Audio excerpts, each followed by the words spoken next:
जय हिंद साथियों। पिछले वीडियो में अपन ने जो बात की थी वो संख्याओं के क्लासिफिकेशन के बारे में बात की थी, जिसमें मैंने सम संख्या, विषम संख्या, प्राकृत संख्या, पूर्ण संख्या, पूर्णांक संख्या, भाज्य संख्या, अभाज्य संख्या, परिमेय संख्या, अप्रमेय संख्या, वास्तविक संख्या, काल्पनिक संख्या, इन सब के बारे में मैंने आप लोगों को बता दिया था। आज जो इस वीडियो में अपन बात करेंगे उसी क्रम को आगे बढ़ाते हुए और अपन क्वेश्चनों पे प्रैक्टिस करेंगे। तो क्वेश्चनों पे प्रैक्टिस में सबसे पहला क्वेश्चन अपना है कि वह बृहत्तम अंक, यानी कि वो बड़ा से बड़ा अंक क्या होगा जिसके लिए संख्या, ये जो अपने पास संख्या दी गई है 5x 7 9 3x 4, 3 से विभाज्य हो, यानी कि 3 से भाज्य हो। तो 3 से भाज्य हो तो दोस्तों इस में अपन बात करेंगे भाजकता के नियम की, रूल ऑफ डिविजिबिलिटी की। तो भाजकता के नियम में मैं आप लोगों को बताऊंगा कि कौन सी संख्या 3 से भाज्य होगी, 2 से भाज्य होगी, 5 से भाज्य होगी, 7 से भाज्य होगी। तो जैसे अगर आप 2 से भाजकता के नियम की बात करते हो तो 2 की भाजकता का नियम क्या बोलता है कि किसी भी संख्या में, जैसे 18,900 और 24 ले लिया, तो इसके इकाई के अंक में, इसके यूनिट डिजिट में अगर 2 का पूरा भाग जाता है तो वो संख्या किससे भाज्य होगी? 2 से। यानी कि इकाई के अंक में अगर 2 का पूरा भाग जाता है तो वो संख्या 2 से भाज्य होगी। ये 2 की भाजकता का नियम है। उसके बाद में बात करते हैं 4 की भाजकता का नियम। तो 4 की भाजकता का नियम क्या बोलता है कि जैसे 17,332 ले लिया, तो 4 की भाजकता का नियम क्या बोलता है कि अगर किसी संख्या के इकाई और दहाई के अंक से मिलकर के बनी संख्या में अगर 4 का पूरा भाग जाता है तो वो संख्या किससे भाज्य होगी? 4 से। फिर इसके बाद में अगर अपन बात करते हैं 8 की भाजकता के नियम की, तो 8 की भाजकता का नियम, जैसे आप लोग 19,864 ले लेते हो, 19,864 ले लेते हो, तो 8 की भाजकता का नियम क्या बोलता है कि अगर दी गई संख्या के इकाई, दहाई और सैकड़े, यानी कि इकाई, दहाई और सैकड़े के अंक से मिलकर के बनी संख्या में अगर 8 का भाग जाता है तो वो संख्या किससे भाज्य होगी? 8 से। तो जैसे 864 हो गया, इसमें 8 का भाग जा रहा है तो ये संख्या किससे भाज्य होगी? 8 से। उसके बाद में अगर आप लोग बात करते हो इसी भाजकता के नियम में, तो 3 की भाजकता का नियम, 3 की भाजकता का नियम क्या बोलता है कि कोई भी संख्या, जैसे कोई भी संख्या अगर आप लोग लेते हो उस संख्या के अंकों के योग में, अगर आपने जो संख्या ली है उस संख्या के अंकों के योग में यदि 3 का पूरा भाग जाता है तो वो संख्या किससे भाज्य होगी? 3 से। तो जैसे यहां पे देख सकते हो ये 5 1 4 5 6, तो इन सब का जो टोटल किया, तो इन सब का टोटल किया तो ये 21 हो गया। इन सब का टोटल क्या हो गया? 21 हो गया। और 21 डिवाइड बाई 3 है। अरे 21 में 3 का भाग जाता है, तो 21 में 3 का भाग जाता है तो ये 3 की भाजकता का नियम है। यानी कि 3 की भाजकता का नियम क्या बोलता है कि दी गई संख्या के अंकों के योग में कितने का भाग जाना चाहिए? 3। उसके बाद में 9 की भाजकता का नियम क्या बोलता है कि अगर कोई भी संख्या दे रखी है, ठीक है, और उस संख्या के अंकों के योग में, दी गई संख्या के अंकों के योग में अगर 7 का भाग जाता है, जैसे आपके पास संख्या 32,472 है, तो 32,472 है, इसके अंकों के योग में यदि 7 का भाग जाता है तो ये संख्या 7 से भाज्य होगी। तो इसके अंकों का योग 18 हो गया, और इस 18 में 9 का, अंकों के योग में 9 का भाग जाता है तो वो संख्या 9 से भाज्य होगी। तो इसका योग जो है वो कितना हो गया? 18 होगी। और 18 में 9 का भाग गया तो ये संख्या कितने से भाज्य होगी? 9 से। फिर उसके बाद में अगर अपन बात कर लेते हैं वो किसकी भाजकता के नियम की, तो अपन बात कर लेते 5 की भाजकता के नियम की। तो 5 का मतलब किसी भी संख्या का इकाई अंक 0 या 5 होना चाहिए। 0 या कितना होना चाहिए? 5। या तो यूनिट डिजिट 0 होगा या फिर यूनिट डिजिट 5 होगा, तो वो संख्या किससे भाज्य होगी? 5। फिर उसके बाद में 10 की भाजकता का नियम क्या बोलता है कि अगर किसी भी संख्या का इकाई अंक 0 हो, अरे यूनिट डिजिट क्या हो? 0 हो, तो वो संख्या किससे भाज्य होगी? 10 से। फिर 11 की भाजकता का नियम जो है वो क्या बोलता है कि कोई भी संख्या ले लो, कि जैसे आपने कोई भी संख्या ले ली, ठीक है, 1,24,777, आपने कोई भी संख्या ले ली 1,24,777। इस संख्या में सम स्थान प्राय अंकों का योग और विषम स्थान प्राय अंकों के योग का अंतर 0। ये जो 1,24,377 ये जो संख्या है, इस संख्या में सम स्थान प्राय अंकों का योग और विषम स्थान प्राय अंकों का योग का अंतर या तो 0 हो या फिर डिवाइड बाय 11 हो, 11 से भाज्य हो। तो वो संख्या किससे भाज्य होगी? 11 से। जैसे आप लोग यहाँ पे देखते हो 2 और 3 5 और 5 और 7 कितना हो गया? ये 12 हो गया, और ये भी कितना हो गया? 12, और 12 का अंतर 0 हो गया। तो ये संख्या किससे डिवाइड होगी भी? 11 से। ये संख्या किससे डिवाइड होगी? 11 से। तो ये कितने की भाजकता का नियम हो गया? 11 की।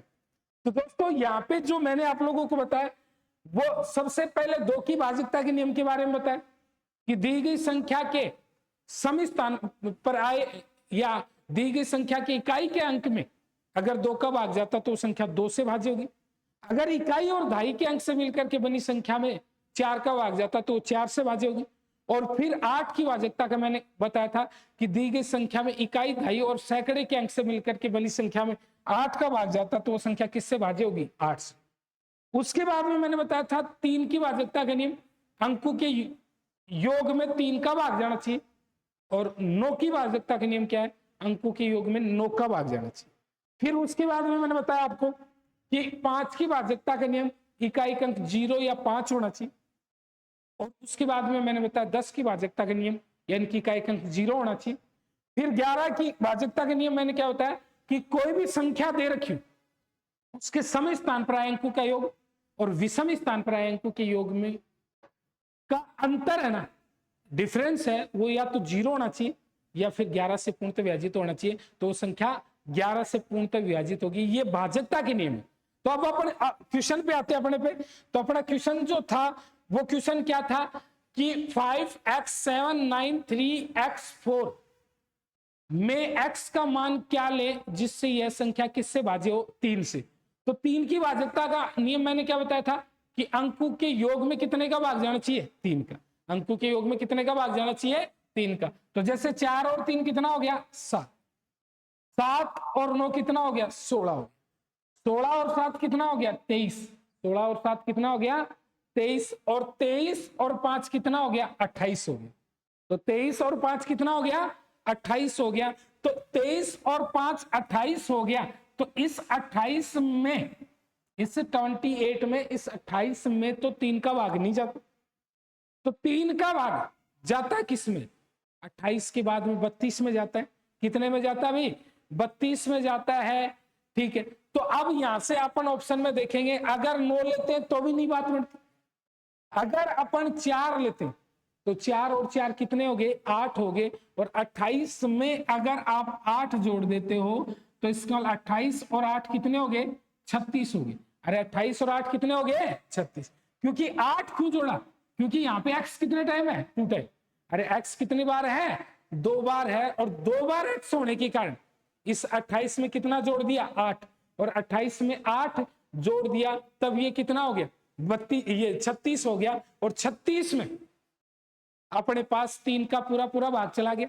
लेकिन अपने को क्वेश्चन को देखना है, इस क्वेश्चन में क्या बोला गया है? वृहत्तम अंक यानी कि बड़ा अंक क्या है?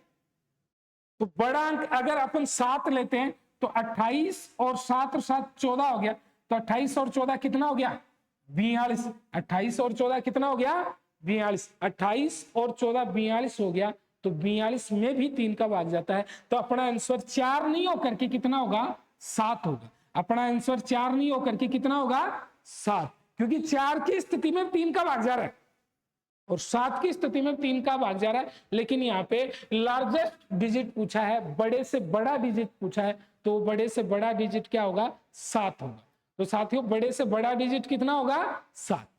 फिर इसके बाद अगला जो क्वेश्चन है अपना, वो अगला क्वेश्चन है 7 की पावर 19 से एक कम संख्या किससे विभाज्य है? यानी कि 7 की घात 19, ठीक है, 7 की घात 19 से एक कम संख्या किससे पूर्णतः विभाजित है? तो 7 की घात 19 से एक कम संख्या जो है वो किससे पूर्णतः विभाजित है, ये अपने से पूछा गया है। तो 7 की घात 19। तो देखो मैं आपको यहां पे बताऊंगा कि किसी भी संख्या की, जैसे 7 की पावर 19 है, तो ये तो इसने 19 ने कवर कर लिया ओड पावर को, विषम घात। और अगर यही 7 की घात 20 होती तो इस 20 ने कवर कर लिया किसको भाई, समघात। अगर इस 7 की घात 19 है तो इसने विषम घात को कवर कर लिया, और 7 की घात 20 होती तो वो समघात को कवर कर लेता। सम का मतलब 2 4 6 8 10 12 14 16 18 20, और विषम का मतलब 1 3 5 7। तो किसी भी संख्या की अगर विषम घात है उसमें तुरंत छोटी संख्या का भाग देते हो तो शेषफल कितना बचता है, 1।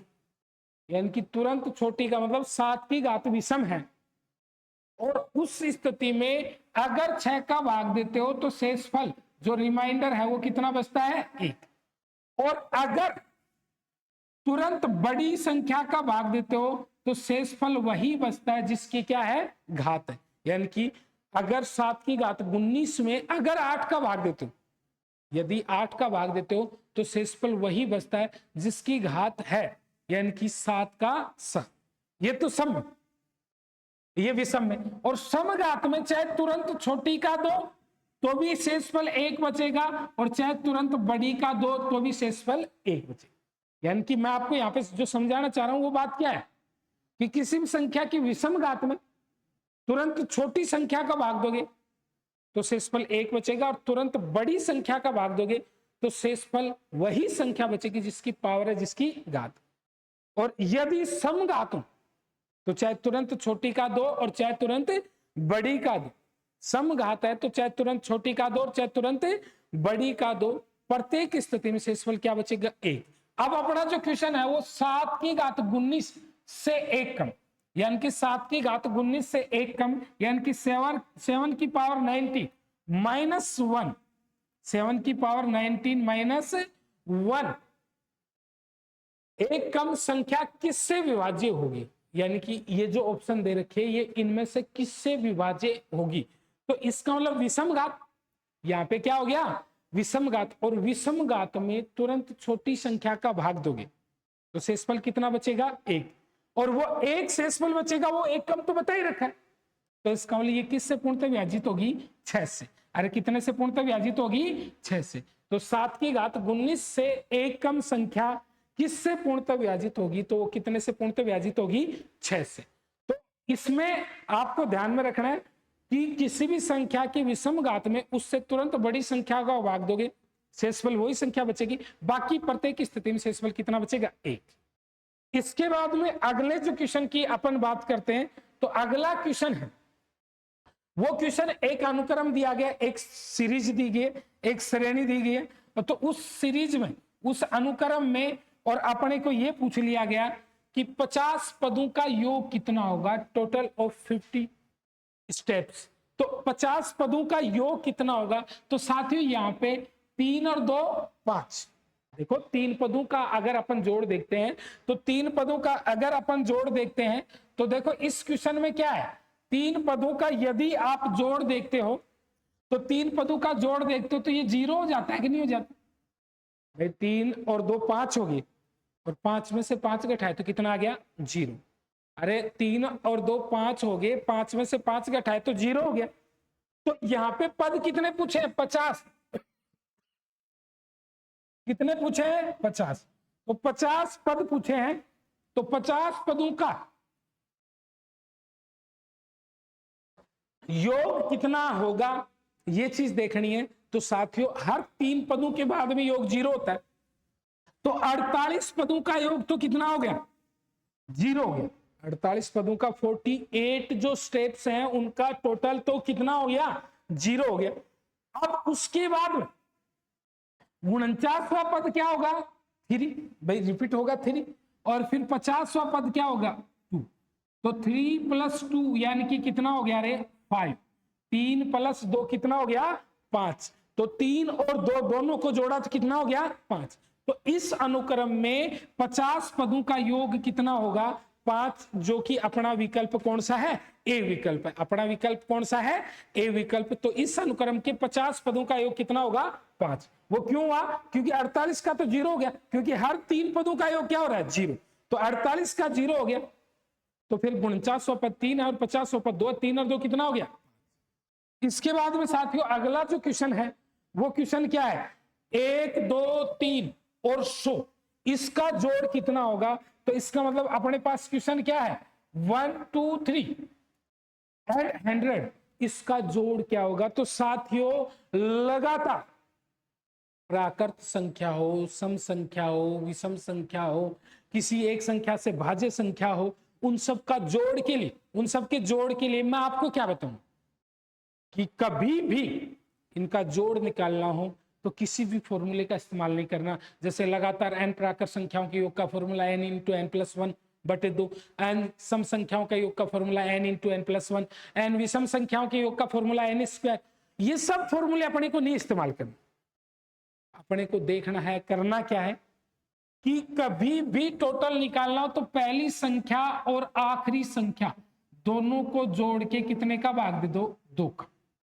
तो ये तो साथियों ये जो आ जाएगा ये तो एवरेज आ जाएगा, ये तो क्या आ जाएगा, एवरेज। यानी कि फर्स्ट एंड लास्ट दोनों को ऐड करके 2 से डिवाइड कर दो। फर्स्ट और लास्ट दोनों को ऐड करके किससे डिवाइड कर दो, 2 से। तो डिवाइड 2 से कर दिया तो वो तो आ गया एवरेज, और एवरेज को नंबर से मल्टीप्लाई कर दोगे, यानी कि 1 से 100 तक संख्याएं कितनी है, 100। तो एवरेज को नंबर से मल्टीप्लाई कर दोगे तो साथियों यहां पे जो आ जाएगा वो क्या आ जाएगा, टोटल। यानी कि फर्स्ट एंड लास्ट दोनों को ऐड करके 2 से डिवाइड कर दिया, वो तो एवरेज आ गया। और एवरेज को मल्टीप्लाई बाई 100 यानी कि नंबर से गुणा कर दोगे तो टोटल आ जाएगा। तो यहाँ पे आप लोग देख सकते हो साथियों, ये तो 50 टाइम गया और ये 101 को 50 से गुणा किया तो साथियों कितना हो गया, 50 50। अरे 101 को 50 से गुणा किया तो 50 50। तो अपना आंसर कौन सा विकल्प हो गया, बी। यानी कि 1 से 100 तक की सभी प्राकृत संख्याओं के यहाँ पे योग पूछा गया था, और उसके लिए पहली संख्या और आखिरी संख्या दोनों को जोड़ करके किसका भाग दे दिया, 2 का, और फिर उनको संख्याओं से गुणा कर दिया। और ये हमेशा ध्यान में रखना। तो यहाँ पे कितना आ गया भाई, 50 50। अगला जो क्वेश्चन है अपना वो क्वेश्चन क्या है साथियों कि इस क्वेश्चन में अपने पास क्या है कि इस क्वेश्चन में अपने पास है कि यदि 1 + 2 + 3 + 10 बराबर 55 है। 1 + 2 + 3 + 10 बराबर कितना है, 55 है, 55 है। तो 11 + 12 + 13 + 20 बराबर क्या होगा। तो साथियों अभी थोड़ी देर पहले बताया था मैंने कि कभी भी टोटल निकालना है तो फर्स्ट एंड लास्ट दोनों को जोड़ो। तो यहाँ पे फर्स्ट कितना है, 11 एंड लास्ट क्या है, 20, और दोनों को जोड़ करके और डिवाइड बाई 2 कर दो। अरे पहला 11 है और आखिरी कितनी है, 20, और दोनों को जोड़ करके कितने का भाग दे दिया, 2 का। तो वो तो क्या आ गया, औसत आ गया। साथियों ये क्या आ गया, एवरेज आ गया। ये जो आ गया ये क्या आ गया, एवरेज। और एवरेज को नंबर से मल्टीप्लाई कर दोगे तो यहाँ पे जो नंबर है वो 11 12 13 14 15 यहां तक 10 संख्या होगी। कितनी संख्या होगी, 10, क्योंकि 1 से 20 तक 20 है, और 20 में से 10 पीछे रहेगी तो 10 बच गई कि नहीं बच गई, ठीक है। और 10 बच गई तो साथ ही यहाँ पे ये काट सकते हो, 5 आ गए भाई। 10 को डिवाइड बाई 2 किया तो 5 आ गए, और यहाँ पे 11 और 21, 11 और 20 कितना हो गया, 31, और साथ ही 31 को जैसे ही 5 से गुणा किया तो 31 को 5 से गुणा किया तो 5 एकम 5 और 5 से कितना हो गया, 15। तो 155 हो गया। कितना हो गया भाई, 155। तो मैंने यहाँ पे आपको क्या बताया टोटल के लिए कि फर्स्ट एंड लास्ट दोनों को ऐड करके डिवाइड बाय क्या कर दो, 2, और उसको नंबर से मल्टीप्लाई कर दोगे तो साथ ही वो जो आ जाएगा वो क्या आ जाएगा, टोटल आ जाएगा, ठीक है। तो यहाँ पे 155 जो कि अपना कौन सा ऑप्शन है, ए ऑप्शन है। 155 जो कि अपना कौन सा विकल्प है, ए विकल्प है। तो इस प्रकार इस क्वेश्चन को भी कर सकते हैं। उसके बाद में अगला जो क्वेश्चन है अपना, वो अगला क्वेश्चन क्या है कि 1 से 100 तक, कहां तक भाई, 1 से 100 तक की पूर्ण संख्याएं जो 2 या 5 से भाज्य का योग कितना होगा। यानी कि एक तो 2 से भाज्य हो और एक कितने से भाज्य हो, 5। तो 2 से भाज्य का जोड़ तो क्या हो जाएगा, पहली संख्या 2, आखिरी संख्या 100, और दोनों को जोड़ के 2 का भाग दे दिया। यानी कि फर्स्ट 2 एंड लास्ट कितना 100 एंड डिवाइड बाई 2, और मल्टीप्लाई कितना हो गया, अरे 50, क्योंकि 1 से 100 तक 2 से भाज्य संख्या कितनी है, 50 है, क्योंकि 100 में 2 का भाग दिया कितनी बार गया, 50 में। तो ये एक तो ये निकाल लिया आपने, ठीक है। तो इसको काट सकते हो, ये 25, ठीक है। यानी कि 102 गुणा 25, 102 गुणा क्या हो गया 25, यानी कि 102 को किससे गुणा कर दिया, 25 से। तो इसका अगर आप जोड़ देखते हो, तो इसका यदि आप लोग जोड़ देखते हो, तो यहाँ पे कितना हो जाएगा 2550, 2500 कितना हो जाएगा 50। यानी कि 1 से 100 तक 2 से भाज्य संख्याओं का योग अगर आप लोग देखते हो, तो साथियों कितना हो जाएगा 2550, 2500 कितना हो जाएगा 50। उसके बाद में 5 से भाज्य का योग देखते हो, तो पहली 5 आखिरी 100 बटे 2 और गुणा 20 हो गया। पहली संख्या 5 है जिसमें 5 का भाग जाता है, और आखिरी संख्या 100 है जो डिवाइड बाई 5 है। अरे पहली संख्या 5 है जिसमें कितने का भाग जाता है, 5 का, और आखिरी संख्या 100 है जिसमें कितने का भाग जाता है, 5 का। तो इन दोनों को जोड़ करके 2 का भाग दे दिया, तो साथियों ये 10 बार चला गया, और ये कितना हो गया 105, और 105 को 10 से गुणा किया तो ये 1050 हो गया, और 1050 और इन दोनों को जोड़ा तो ये यहाँ पे कितना हो गया भाई साथियों, यहाँ पे हो गया अपने पास 3600, ठीक है। कितना हो गया 3600। तो जो अपना बी विकल्प है ये हो गया। देखो दोबारा से देख लो, अपने को क्वेश्चन में क्या बोला गया कि 1 से 100 तक, ठीक है, 1 से कहां तक भाई 100 तक, ऐसी संख्याएं जो 2 या 5 से विभाज्य, 2 या कितने से विभाज्य हो, 5 से, का योग कितना होगा। तो पहली संख्या क्या होगी 2, और आखिरी संख्या क्या होगी 100। अरे पहली संख्या 2 और आखिरी संख्या क्या होगी 100, दोनों को जोड़ करके 2 से डिवाइड कर दिया, और फिर इसको किससे गुणा कर दिया भाई 50 से। कितने से गुणा कर दिया 50 से, क्योंकि 50 संख्या है, और यहाँ पे ये 5 प्लस 100 बटे 2 गुणा 20, और इनका जोड़ किया तो कितना हो गया 36। इसके बाद में अगला है प्रथम 4 अभाज्य संख्याओं का योग कितना होगा। तो प्रथम 4 अभाज्य संख्याओं का योग कितना होगा, ये अपना क्वेश्चन है। तो प्रथम 4 अभाज्य संख्याओं का योग कितना होगा। तो पहली अभाज्य संख्या 2, अगली 3, अगली 5, और अगली कितनी होगी 7। भाई पहली सबसे छोटी अभाज्य संख्या है वो कितनी है 2, उसके बाद में 3, उसके बाद में 5, उसके बाद में 7। तो इन सब का जोड़ है वो साथियों कितना हो गया 17। इन सब का जोड़ है वो कितना हो गया 17। तो पहली प्रथम 4 अभाज्य संख्याओं का योग या टोटल जो है वो कितना होगा 17। कितना होगा साथियों 17। इसके बाद में अगला जो क्वेश्चन है वो क्वेश्चन क्या है अपने पास। इस क्वेश्चन में बोला गया 1 से 27 तक, 1 से 27 तक विषम संख्या तथा सम संख्याओं के योग में अंतर कितना है। 1 से 27 तक विषम संख्या तथा सम संख्याओं के योग में अंतर कितना है। तो 1 से 27 तक बोला गया है, तो विषम संख्या बोल दिया और क्या बोल दिया सम संख्या के योग में अंतर कितना। एक तो इसको अपन डायरेक्ट कर सकते हैं, और एक वैसे योग निकालते हो तो पहली संख्या 1 और आखिरी क्या होगी 27 बटे 2 और गुणा 14। क्योंकि जहां तक इसमें मैं विषम का क्यों बता रहा हूं पहले, क्योंकि ये चीज भी काम में आएगी। तो पहली विषम संख्या क्या है 1, और 27 तक आखिरी विषम संख्या कितनी है 27। दोनों को जोड़ के 2 से विभाजित कर दिया, और फिर संख्या कितनी होगी 14। क्योंकि जितने तक भी बोले उसमें 2 का भाग दे लो, जितनी बार पूरा पूरा जाए उतनी तो विषम और बाकी बच गई वो सम। अब यहां पे आप लोग देख सकते हो ये कितना आ गया 7, और ये कितना आ गया 7 आ गया, और 7 और 28, ठीक है, 7 को 28 से गुणा किया तो ये 196 आ गया। कितना आ गया 196।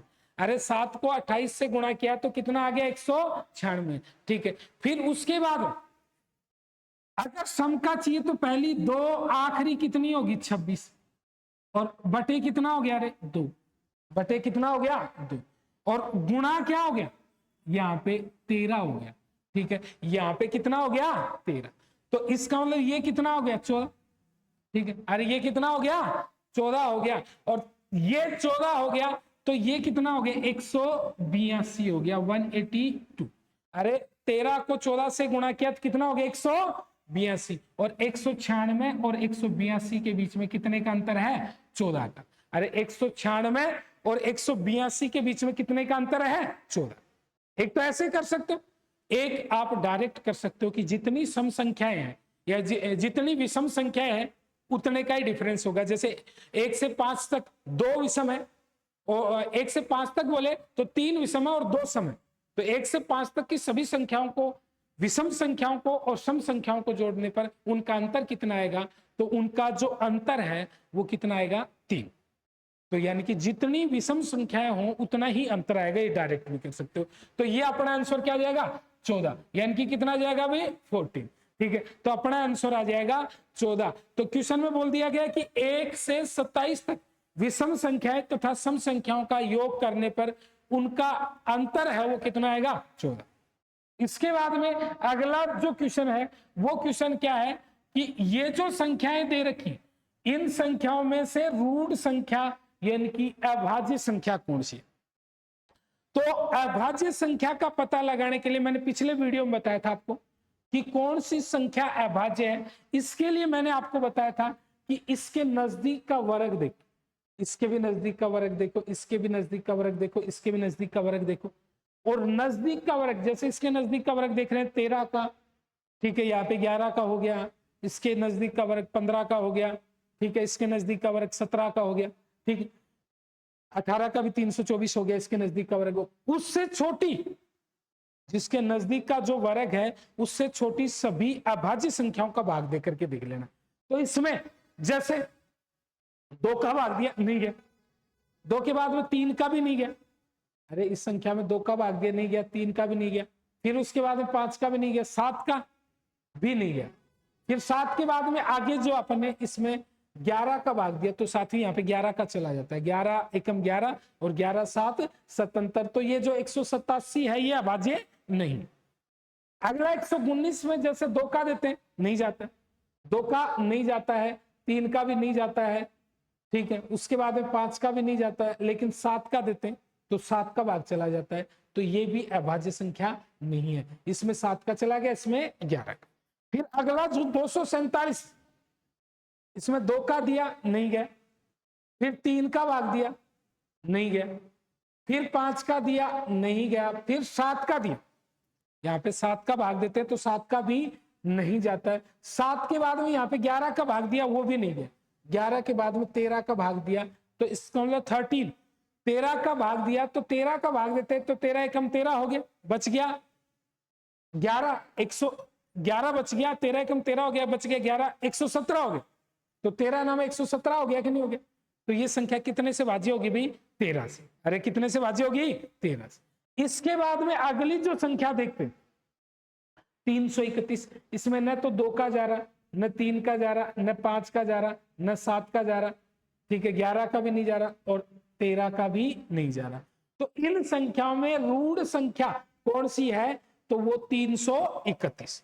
तो कोई भी ऋण संख्या या अभाज्य संख्या निकालनी है तो उसके लिए छोटा सा काम है, सीधा सा काम है, वो क्या, उसके नजदीक का वर्ग देखो और उसके नजदीक का वर्ग देख करके और उससे छोटी सभी अभाज्य संख्याओं का भाग दे करके देख लो, अगर जा रहा है तो भाज्य और नहीं जा रहा तो वो क्या होगी अभाज्य। इसके बाद में अगला जो क्वेश्चन है वो क्वेश्चन क्या है कि अपने को जो बोल दिया गया, ठीक है, अपने को बोल दिया गया कि ये जो संख्या है 0.07359 में 3 के स्थान का मान क्या होगा, यानी कि स्थानीय मान क्या होगा, प्लेस वैल्यू कितना हो। तो साथियों प्लेस वैल्यू का मतलब क्या है कि 2 मान होते हैं, एक जातीय मान और एक स्थानीय मान। तो जातीय मान का मतलब किसी भी अंक का जो वास्तविक मान होता है वो जातीय मान होता है, और स्थानीय मान का मतलब किसी भी स्थान विशेष पर कोई अंक जिस मान को पूरा करे वो उसका क्या हो गया, स्थानीय मान। स्थानीय मान के लिए सीधी सी एक ट्रिक है कि उस अंक को छोड़कर बाकी सब अंकों को जीरो कर दो। तो इसको छोड़कर बाकी सबको जीरो कर देते हैं, तो इसका मतलब ये आ गया 0.003, ठीक है, ये इसका स्थानीय मान आ गया।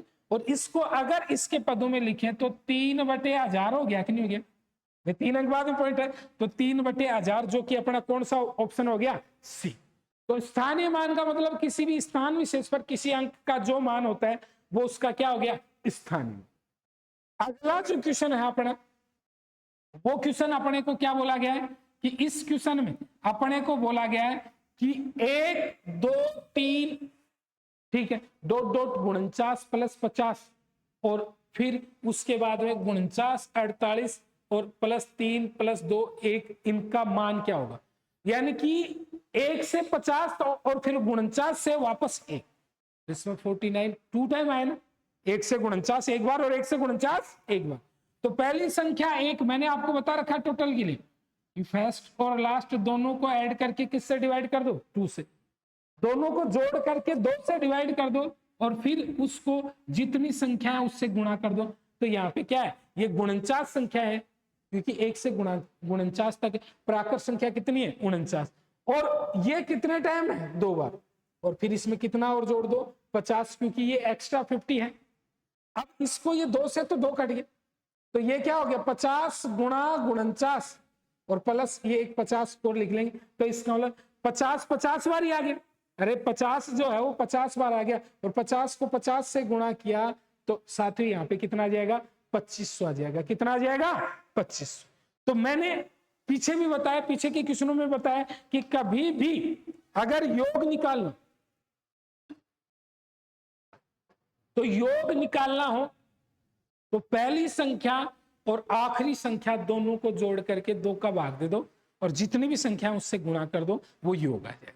फिर इसके बाद में अगला जो क्वेश्चन है अपना, वो क्वेश्चन है कि 1 + 2 + 3 +, ठीक है, डॉट डॉट डॉट 20 बराबर कितना है, 210 हो, तो 1 का क्यूब प्लस 2 का क्यूब प्लस 3 का cube plus dot dot dot 20 का क्यूब क्या होगा। तो साथियों लगातार n प्राकृत संख्याओं के घनों का योग जो होता है वो क्या होता है, n × n + 1 डिवाइड बाई 2 का whole square, n × n + 1 divide by 2 का होल स्क्वायर। ये क्या है, n × n + 1 डिवाइड बाई 2 है। तो आप लोग इसको कर सकते हो 20 × 20 + 1 21/2 का होल स्क्वायर, ठीक है। तो इसका मतलब ये 10 बार चला गया, और 210 का स्क्वायर, साथियों यहाँ पे 210 का स्क्वायर करोगे तो इसका मतलब 21 का स्क्वायर 441, और 80 के कितने हो जाएंगे, 2, तो ये कितना हो जाएगा, 44,100, जो कि कौन सा ऑप्शन हो गया, डी। इसके अलावा अगर लगातार n प्राकृत संख्याओं के वर्गों का योग पूछ ले, यानी कि 1 का स्क्वायर प्लस 2 का स्क्वायर प्लस 3 का square plus dot dot dot 10 का स्क्वायर हो, तो वर्गों के योग का फॉर्मूला क्या होता है, n × n + 1 2n + 1 और डिवाइड बाई क्या हो गया, 6, n × n + 1 n + 2 और 2n + 1 डिवाइड बाई 6। जैसे इसमें देखते हैं तो 10 × 10 + 1 कितना हो गया, 11, 10 दूनी 20 और 1 21 बटे कितना हो गया, 6। इसको काट सकते हो, 7 × 21 और 3 दूनी 6, और ये कितना हो गया, 5, ठीक है। 11 × 5 = 55, 55 को 7 से गुणा करते 7 × 5 = 35 और 7 × 5 = 35 और 3 कितना हो गया, 38, यानी कि 385। तो लगातार n प्राकृत संख्याओं के घनों का योग तो क्या होता है, n × n + 1 डिवाइड बाई 2 का होल स्क्वायर, और वर्गों का योग जो होता है वो क्या होता है, n × n + 1 2n + 1 और डिवाइड बाई 6। इसके बाद में अगला जो क्वेश्चन है अपना, वो क्वेश्चन क्या है साथियों, अगला जो क्वेश्चन है अपना वो क्वेश्चन है 11 की घात 132 का इकाई का अंक यूनिट डिजिट क्या। तो साथियों इकाई का अंक कभी भी निकालना हो तो सबसे पहले आप इकाई का अंक ही उतारोगे। तो इसमें 11 की घात है 132 है, इसका इकाई का अंक कितना होगा, तो तो 11 की घात 132 का इकाई का अंक कितना होगा, तो इकाई का अंक ही उतारा। फिर उसके बाद में जितनी भी बड़ी पावर उसको उसमें 4 का भाग दे दोगे, क्योंकि हर चौथी घात बाद में इकाई का अंक रिपीट होता है। क्यों? क्योंकि जैसे 2 की पावर 1 है वो भी क्या है 2, 2 की पावर 2 है वो क्या हो गया 4, 2 की पावर 3 क्या हो गया 8, 2 की पावर 4 क्या हो गया 16, 2 की पावर 5 क्या हो गया 32 हो गया। तो इसका मतलब जो 1 घात में है वो कितने में 5, वो 2 में है वो 6 में, 3 में है वो 7 में, 4 में है वो 8 में, यानी 4 में 8 में 12 में 16 में 20 में 24 में, हर चौथी का बाद में इकाई का अंक क्या होता है वही रहता है। तो इसलिए जितनी भी बड़ी घात है उसमें 4 का भाग दे दो। अगर भाग पूरा पूरा चला जाता है तो घात कितनी लगा दो 4, 0 घात नहीं, और उसके अलावा अगर कोई शेषफल बचता है तो उतनी घात लगा दो। तो यहाँ पे पूरा पूरा चला गया तो कितनी घात होगी 4, और 1 की कितनी भी घात करो उसमें इकाई का अंक कितना आएगा 1। तो अपना आंसर क्या हो जाएगा, ये ए ऑप्शन हो जाएगा। क्या हो जाएगा भाई ए ऑप्शन। अगला जो क्वेश्चन है वो क्वेश्चन अपना जो है वो क्या है 43 को रोमन में प्रदर्शित करना है। 43 को किस में लिखना है, तो साथियों रोमन में लिखना है। तो रोमन में लिखने के लिए मैं आप लोगों को बताऊंगा कि रोमन में किस प्रकार लिखा जाता है। तो रोमन की शुरुआत आई से होती, I V F L C D और M, I V X L C D M. I का मतलब क्या होता है 1, आई का मतलब क्या होता है 1, वी का मतलब कितना होता है 5, एक्स का मतलब 10, एल का मतलब क्या होगा 50, और सी का मतलब 100, और डी का मतलब क्या हो गया 500। डी का मतलब कितना हो गया 500। अरे जो डी है इसका मतलब जो है अपना कितना होगा 500, ठीक है। तो डी का मतलब 500 और एम का मतलब क्या हो गया। अच्छा देखो रोमन के लिए हमेशा ध्यान में रखना, आई का मतलब क्या 1, अरे आई का मतलब क्या हो गया 1, वी का मतलब 5, एक्स का मतलब 10, एल का मतलब 50, सी का मतलब 100 और डी का मतलब क्या हो गया 500 और एम का मतलब क्या हो गया 1000। और इसमें ये आई है, ये एक्स है, ये सी है और ये एम है, ये मैक्सिमम 3 टाइम रिपीट हो सकते हैं। अधिकतम कितनी बार रिपीट हो सकते हैं 3 बार, आई एक्स सी और एम। देखो आप लोग देख सकते हो आई एक्स, ठीक है, यहां पे जो आई है एक्स है, आई एक्स सी और एम, ये कितनी बार रिपीट हो सकते हैं 3 बार, ठीक है, ठीक है। तो 3 बार रिपीट हो सकते हैं मैक्सिमम। इसके अलावा अगर कोई अंक बाईं तरफ लिखा जाता है तो वो क्या हो जाता है माइनस हो जाता है, और अगर कोई अंक दाईं तरफ लिखा जाता है तो वो क्या हो जाता है प्लस। यानी कि अगर कोई बाईं तरफ लिखा जाता है अंक तो वो माइनस, और दाईं तरफ लिखा जाता है तो वो क्या हो गया रे प्लस।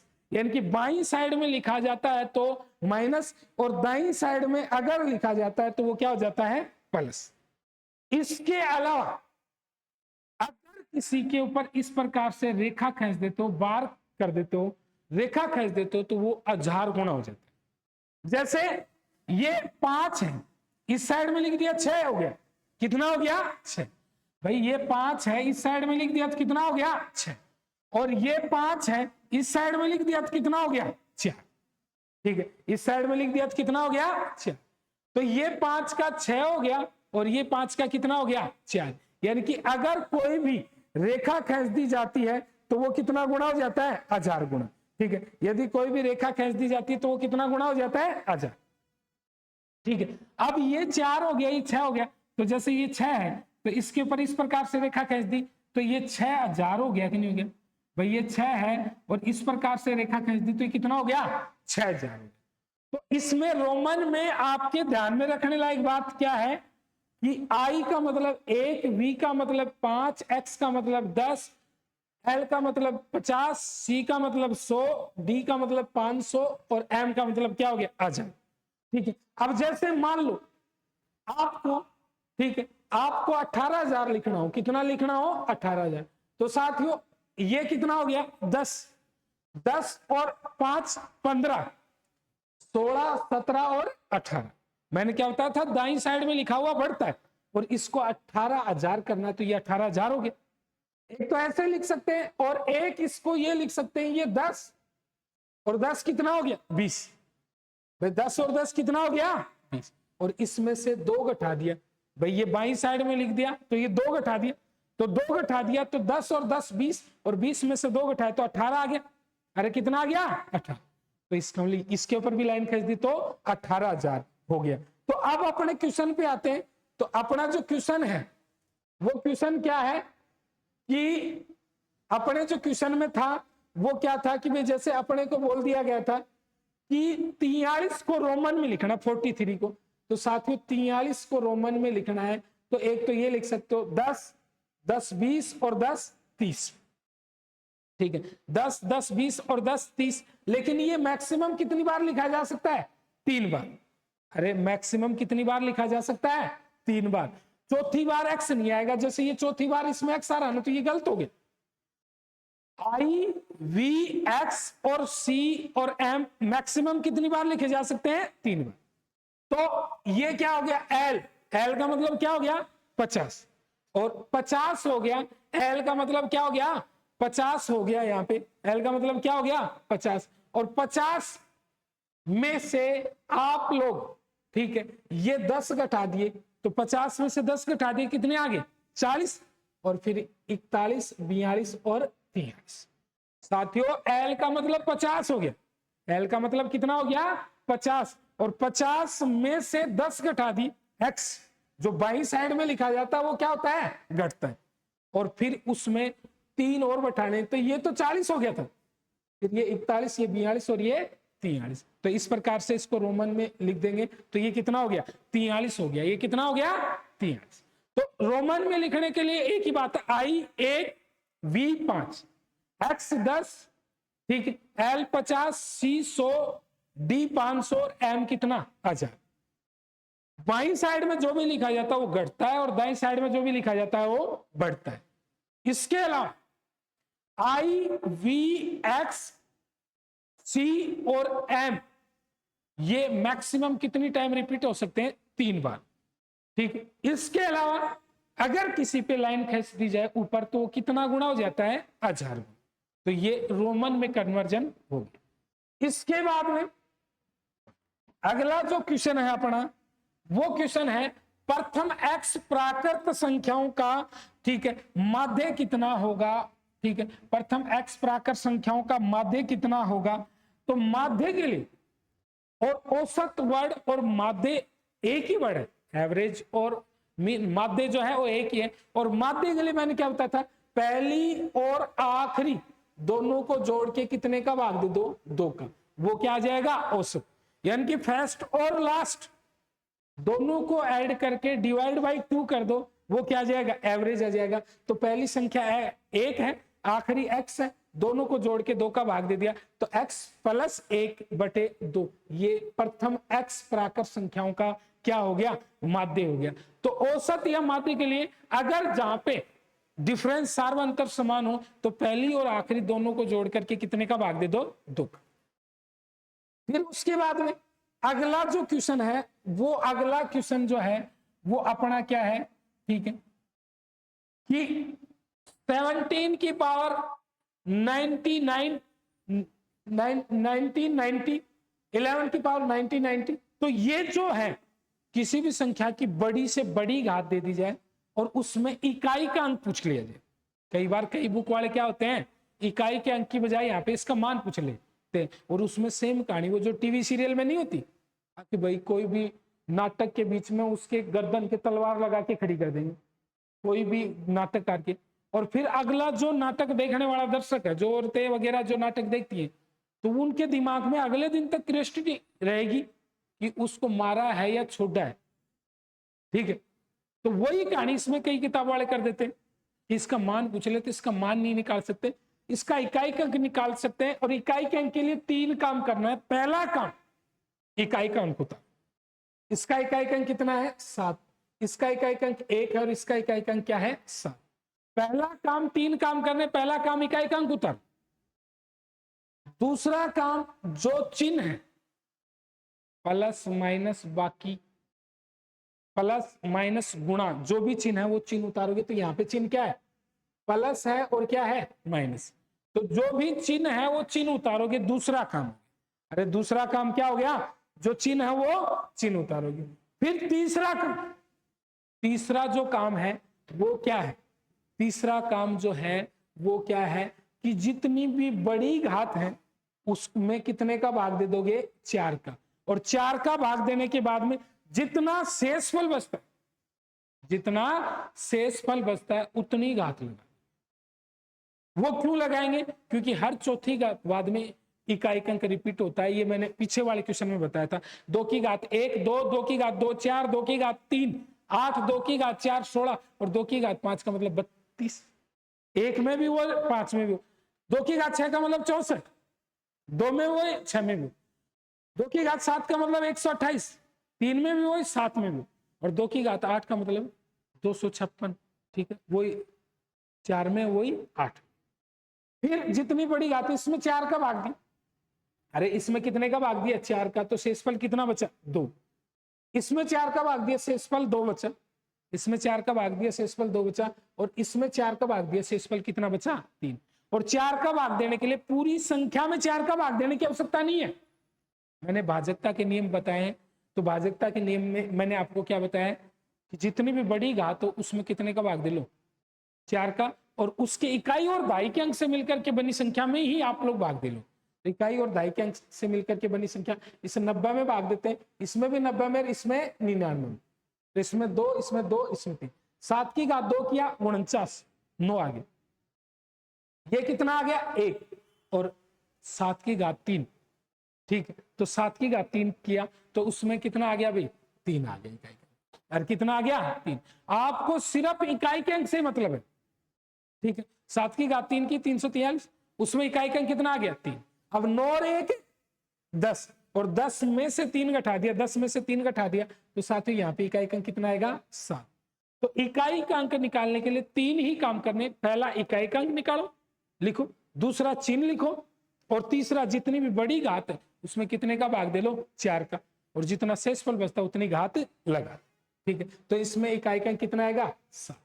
इसके बाद में अगला जो क्वेश्चन है अपना, वो क्वेश्चन क्या है कि ये अपने को एक संख्या दी गई और उसमें 5 का स्थानीय मान कितना होगा, 5 का स्थानीय मान कितना होगा, तो स्थानीय मान चाहिए 5 का, तो स्थानीय मान कितना होगा इसमें 5 का, तो 5 के स्थानीय मान के लिए इसमें क्या करना पड़ेगा कि वही मैंने क्या बताया था, स्थानीय मान का मतलब जिस भी अंक का स्थानीय मान चाहिए उसको छोड़कर बाकी सबको क्या कर दो 0, और बाकी सबको 0 कर दोगे तो 0.00500 हो गया। तो ये 5 बटे कितना हो गया 1000, ये 5 बटे कितना हो गया 1000, जो कि कौन सा ऑप्शन है सी ऑप्शन। ठीक है, जो कि कौन सा ऑप्शन है सी। इसके बाद में अगला जो क्वेश्चन है अपना, वो भी क्वेश्चन यही है कि इसमें भी 5 का स्थानीय मान पूछा है, तो इसमें भी 5 का स्थानीय मान पूछा है, तो इसमें बाकी सबको 0 कर देंगे तो 0.05 हो गया, तो ये 5 बटे कितना हो गया भाई 100, ये इस 5 का स्थानीय मान हो गया। स्थानीय मान का मतलब प्लेस वैल्यू, और किसी भी स्थान विशेष पर कोई भी अंक जिस मान को पूरा करता है वही उसका क्या होता है स्थानीय मान। उसके बाद में अगला जो क्वेश्चन है वो क्वेश्चन क्या है कि निम्नलिखित संख्याओं में से परिमेय संख्या कौन सी है। ठीक है, निम्नलिखित संख्याओं में से परिमेय संख्या कौन सी है, तो पीछे कल के वीडियो में मैंने आपको बताया था रेशनल नंबर और इरेशनल नंबर, परिमेय संख्या और अपरिमेय संख्या। तो परिमेय संख्या का मतलब क्या हो गया कि वह संख्या जिसका मान क्या हो फिक्स हो, परिमित हो, निर्धारित हो, तो वो तो परिमेय संख्या, और जिसका मान फिक्स नहीं हो, निर्धारित नहीं हो, परिमित नहीं हो, तो वो क्या हो अपरिमेय संख्या। यानी कि जिसको पी बटे क्यू के रूप में लिख सकते हो वो परिमेय, और जिसको पी बटे क्यू के रूप में नहीं लिख सकते वो क्या होगी अपरिमेय। तो इन संख्याओं में परिमेय कौन सी है, तो पाई अपरिमेय। साथियों पाई और 22/7 में पाई अपरिमेय और 22/7 क्या है परिमेय। इसके बाद में ये रूट 11 यानी कि जो अपरफेक्ट रूट होते हैं जिनका पूर्ण वर्ग नहीं निकल सकता वो भी क्या है अपर। फिर ये 2.137 ये भी क्या है अपर में।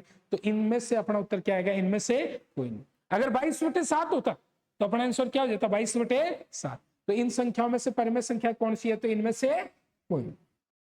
अगला जो क्वेश्चन है वो क्वेश्चन अपने पास है कि अपने को बोल दिया जाता है कि 1 से, ठीक है, कहां से है भाई, 1 से और कहां तक बोला गया है 100।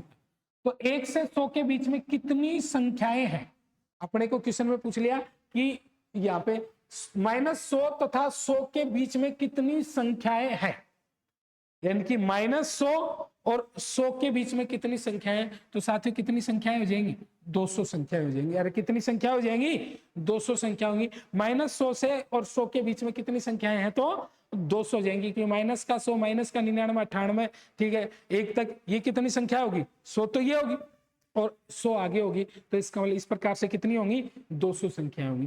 तो ये जो इस प्रकार से इसी गणित में आप लगातार टॉपिक वाइज वीडियो देखने के लिए अपने इस चैनल को क्या करें, सब्सक्राइब करें और इस वीडियो को ज्यादा से ज्यादा विद्यार्थियों में शेयर करें, ठीक है, जिससे आप regular day to day topic wise video पढ़ सकें। धन्यवाद।